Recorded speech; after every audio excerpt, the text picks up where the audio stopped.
So, yes everybody, we are back with some more anime slash Jujutsu Kaisen related hot takes. Hot, piping hot, steaming hot. Hopefully get some good stuff in here. So yes, ladies and gentlemen, if you're familiar with this series, it's pretty easy. I typically will make a community post over on YouTube, and I will also go into my Discord and kind of chat with y'all and see what particular hot takes you guys have on your minds. And I got a couple of responses that I think will probably be interesting, a couple that I think you lovely people will love to hear. But before we get too deep into this video, please make sure you guys leave a like, subscribe. Also check out my merch, see if there's anything you would like. There's a promotional code First Drop going on. First Drop, you get 20% off of any purchase you make. And also use my code on Anime Express if you don't like anything over at my merch store. And if you don't, I'd be very sad because I paid a lot of money for those designs, man. Oh my god.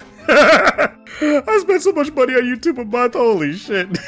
I'm hoping I'll be like financially in the green in like a year, but we'll see. Starting off with MC Snack. Hunter x Hunter's Greed Island arc is overhated and the world building in that arc was great. Genthru also did a good job as a villain, and the way he got defeated by net applications, cards, and strategy was satisfying. I know nothing about Hunter x Hunter, so y'all gonna have to let me know about this one. Again, Hunter x Hunter is on my list. I've been screamed at that I need to watch Hunter x Hunter, I need to watch Black Clover and all these different things. Currently, I am going through One Piece, in case you guys didn't know. I had made a bet with you guys. Bibbidi bobbidi boobity, y'all already know, but I'm currently going through One Piece, so Hunter x Hunter I will get to at some point. We have King Joker. Most shonen manga readers that complain about women in shonen manga being misrepresented or being treated like garbage due to misogyny have not read enough manga to actually see good written and strong female characters, while also simultaneously a good number of them with these takes tend to be hypocritical and misogynistic themselves.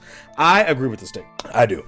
I definitely think that Sakura, especially from Naruto, is very much overhated because of this character flaw that she has, and having a character flaw does not necessarily make you a bad character. You can still relate, and you can still have things that you care about, and necessarily everybody else will. Obviously, Sakura never wanted to be the strongest or anything like that, but she did want to be a capable young woman, and we see that when she fought Sasori, that yeah, she trained under Tsunade herself, and she became a very capable shinobi. And so when we have that, instance of telling Naruto, I love you, whatever like that, this is obviously a moment of weakness for her, but this doesn't automatically make her a bad character. It doesn't. What was her character a little weak in part one? I would say more than weak, honestly, but in part two she was more than capable. Now you can obviously say, oh, but when Pain raided the village, what did she do? I mean, she was trying to tend to the wounded, she was trying to do her own specialty, she was trying to do what she can. I know a lot of people have this weird love-hate relationship with how Nobara's character is treated in Jujutsu Kaisen, but specifically Nobara, Gege actually makes a decent point where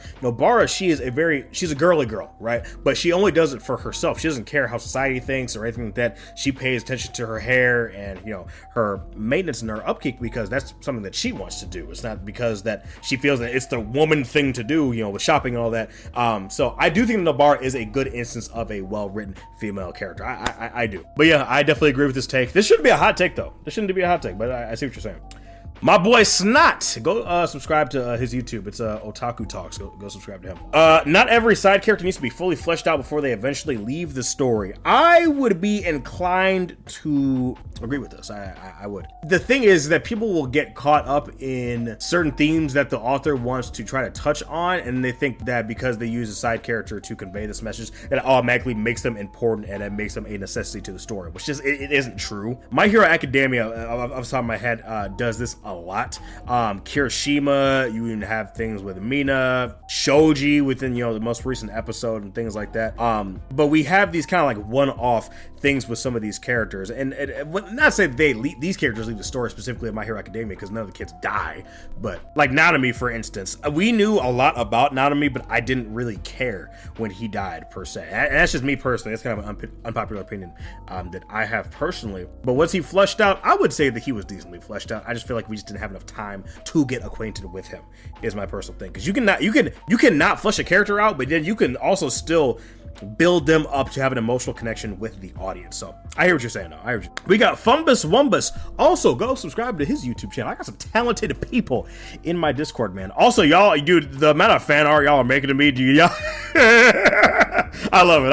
I love it. I give y'all trouble, man. I be trolling y'all about it. I love it, man. It warms my heart. We got Fumbus Wumbus. I think Curse Energy as a power system is not all that cool. I think the way it's explained in the series feels a bit more rushed and not handled as delicately as something like Nen. Nen always gives you a very clear demonstration of its concepts, whereas JJK will offhandedly explain something or just infer. I also don't have much of an idea about how powers are made. Like, nothing I'm told about cursed energy in the beginning correlates to how certain characters have their abilities. But everything I know about Nen or chakra, for example, I can rationalize how characters obtain certain jutsus or create certain Nen abilities. Cursed energy feels a bit too broad. I don't know exactly qualifies as a cursed technique. So cursed techniques, so you have innate techniques and then you have just like generic techniques that like people can use, like simple domain, hollow wicker basket, like those type of things, like those kind of big barrier techniques, like anybody can do. That's not an innate technique. Now, blood manipulation, that is the Kamo clans. That's their specific thing, or the Inumaki clan with their cursed speech. That is an example of a cursed technique. Cursed energy comes from the gut, and then the motherboard for, you know, manipulating all that, doing all this is your brain. So, which is why Gojo versus Sukuna, why they both started just like getting all this brain damage, because they constantly had their reverse curse technique going, trying to heal themselves, and they were just overloading their brain. And the thing is, they actually hit Gojo first, if I remember correctly, because he already has his brain going with this anyway, but then trying to stack all this other stuff and then Gojo is basically doing too much at one time. But I like Cursed Energy as a power system. I tell you what, I like it more than Ki from Dragon Ball. I think Ki from Dragon Ball kind of sucks, my personal opinion. This isn't a dog on Dragon Ball or anything like that. Obviously, Dragon Ball is legendary and bibbidi bobbidi bibbidi, whatever the fuck people say. But I like how creative some of these powers, everything like that, with Jujutsu Kaisen can get, especially Black Flash. Now, Black Flash isn't necessarily a cursed energy thing, but I mean, it obviously has to do with it. It's basically just like a critical hit in a video game. Also, I saw somebody, I forgot who said it, but they were like, oh, Black Flash doesn't make any sense. This is not random. It only happens in important parts of the story. Well, I mean, fuck, man. Like, yes, it's a writing tool. Yes. Why would I not have Black Flash in a very hype moment? That doesn't make sense to anybody. You know who's most likely going to have the most amount of hype moments in the series? The main character, Yuji Itadori. So why would we not have him do Black Flash the most? People also misunderstand that like it's random for everybody, but no, it's random for people that have a very precise control of their curse energy. JJK's power system is not that complicated, man. It's really not. I can't tell if people overthink it or just don't think about it enough. We got Almighty. Power scaling is the worst thing to happen to the anime/manga community. Want to know winner of a fight? The answer is the one the author makes win. It doesn't have to make sense. That's just how it is. I made a video on this, so make sure you guys will check that out. But I agree. Power scaling the community, it could be fun, and it like just like look at some discussions or like some like goofy shit. It's fun. It's fine and all. For example, like very light power scaling that I have done recently was, what if Chihiro was in Jujutsu Kaisen? Chihiro obviously being from Kagurabachi, how would he perform? And I assumed, and I came to the conclusion that he would be a grade 1 sorcerer, and I think most people agree with me. But then you start getting into like really heated debates, and people actually start like hating each other, and it's just like it just turns to mudslinging, and it's not fun for everybody. It's just ridiculous. We have SJE-Japan. Here's my hot take: One Piece is still mediocre, and honest 6 out of 10. It's not a joke anymore. The storytelling is subpar, and people only say otherwise before they've been Stockholm syndrome into believing the hours they spent reading trash was a waste. Y'all let me know when my boy Jay Kakyoi's cooking up here, man. Y'all let me know. I ain't gonna speak over that. I don't need One Piece fans coming after me. Y'all let me know. We have Patchworks. Jujutsu Kaisen doesn't have much actual plot, and its story is a character-driven one adjacent to a theme park ride, quickly moving pace and essentially having the readers run a marathon along with Yuji. What? This gives the people the impression that Jujutsu Kaisen wastes its characters when in reality, Gege doesn't have much use for them outside of their purpose as a cog moving the story forward. I agree with that. I believe it fleshes out characters as much as their purpose of the story requires them to be explained.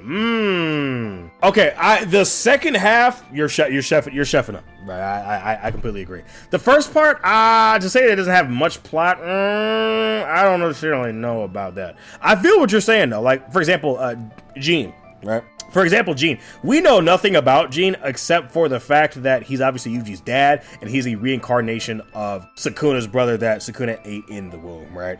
But Gene doesn't necessarily do anything in the story. Like we have that one flashback, and I'm assuming we'll never see him again. I'm recording this when we are 3 chapters away from the ending of JJK, but that, I mean, Miwa, who, to be honest, who really fucking cares about Miwa, to be honest? And if you tell me you do, like, dude, if I don't learn how to speak, I'm gonna just bash my head into my fucking desk.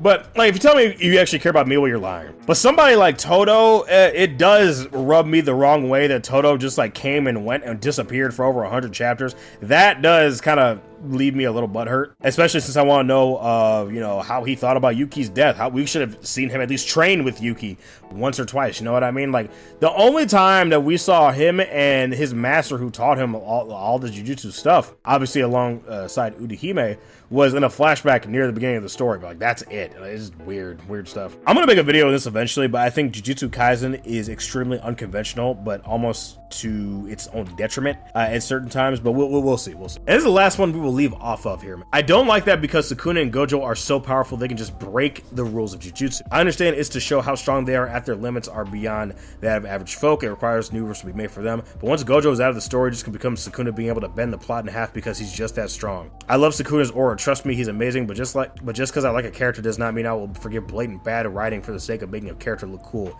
He has bullshitted his way through so much at this point that just makes the story react. I don't necessarily think so. The only time that I really felt that Sukuna like kind of lucked out was with the Executioner's Sword and the Jacob's Ladders. Like, he got hit with this thing 3 times and it didn't really do that much to him. The first time, Hana was just an idiot and was like, oh my god, Megami, you're back. The second time, Yuta on borderline fried him, and then he just like, oh, he for all intents and purposes damn near killed Yuta. Like, Rika was keeping him conscious, but like he was like right on death's door. He basically bisected him, and then Hana hit him again, but he just ran up it and then just like knocked her out. So like, besides that, I don't necessarily think that Sukuna was bullshitting his way through anything. Like, even like when he got stabbed in the heart by Maki, people legit forgot that he ripped his own heart out and just like kept his body going by sheer energy manipulation alone. So, and he did that at the beginning of the series. So like, that doesn't really bother me as much. I see what you're saying though.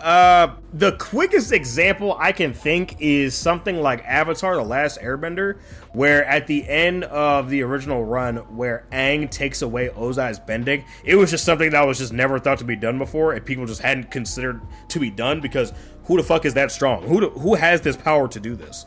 So I think it's kind of similar, especially with like domain techniques and all this other stuff. So I don't necessarily think it's bad writing or anything like that. But also to an extent, I mean, it's not that serious, man. I don't. I think Gege might tell you a similar thing. Like even Akira Toriyama, right, himself, when he was alive, he didn't take Dragon Ball that serious. Like, he was just like, bro, I'm just writing stories to have fun and, kind of, not goof off, but tell a story I want to tell. And I think Gege is kind of a similar thing where, like, Gege obviously cares a lot about the power system, but, like, we never got an explanation as to how Sukuna could just, like, double jump or, like, do flips in the air and shit. And we never will. Like, it's fun. Who cares?